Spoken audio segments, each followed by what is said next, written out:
ओम डूम दुर्गाय नमः। आज नवरात्र के 5वें दिन माँ छिन्नमस्तिका माता के बारे में बताने वाली हूँ, तो आप सब लोग मेरे वीडियो के अंत तक बने रहिएगा। तो बोले छिन्नमस्तिका माता की जय। आर्य शक्तियों में 5वां अवतार छिन्नमस्तिका माता का है। छिन्नमस्तिका माता को माँ पार्वती का ही स्वरूप माना जाता है, जो कि काफ़ी उग्र रूप में रहती हैं। छिन्नमस्तिका माता के एक हाथ में स्वयं का ही कटा हुआ सिर रखा होता है।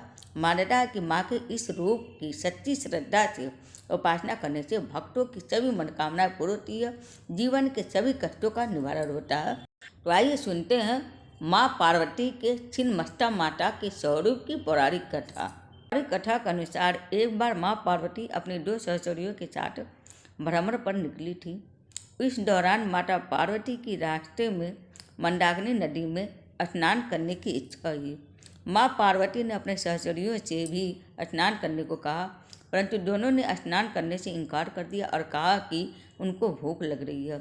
इस पर माता पार्वती ने उनको कुछ देर आराम करने को कहा और स्नान करने चली गई। माँ काफ़ी देर तक स्नान करती रही। इसी बीच दोनों सहचरी कहती रही कि उनको भूख लग रही है, लेकिन माता ने दोनों की बात को अनसुना कर दिया। इस पर दोनों सहचरियों ने माता से कहा कि माँ तो अपने शिशु का पेट भरने के लिए अपना रक्त तक पिला देती है, परंतु आप हमारी भूख के लिए कुछ भी नहीं कर रही है।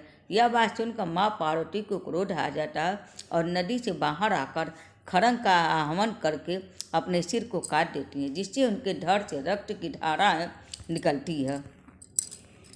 2 धाराएं दोनों सहचरियों के मुंह में गिरती है और तीसरी धारा माँ के स्वयं मुख में गिरती है।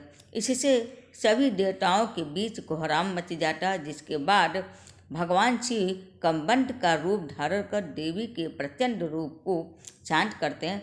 तब से माँ पार्वती के इस रूप को छिन्नमस्तिका माता कहा जाने लगा। देवी छिन्नमस्तिका माता को चिंतापुरी भी कहा जाता है। इसका भाव यह है कि माता चिंताओं को हर लेती हैं। मान्यता है कि माता के दरबार में सच्ची श्रद्धा और भक्ति से जाने वाले भक्तों की मनोकामनाएं अवश्य पूरी होती है। तो उम्मीद है आप सबको मेरा वीडियो पसंद आएगा। हरे कृष्ण, हर महादेव।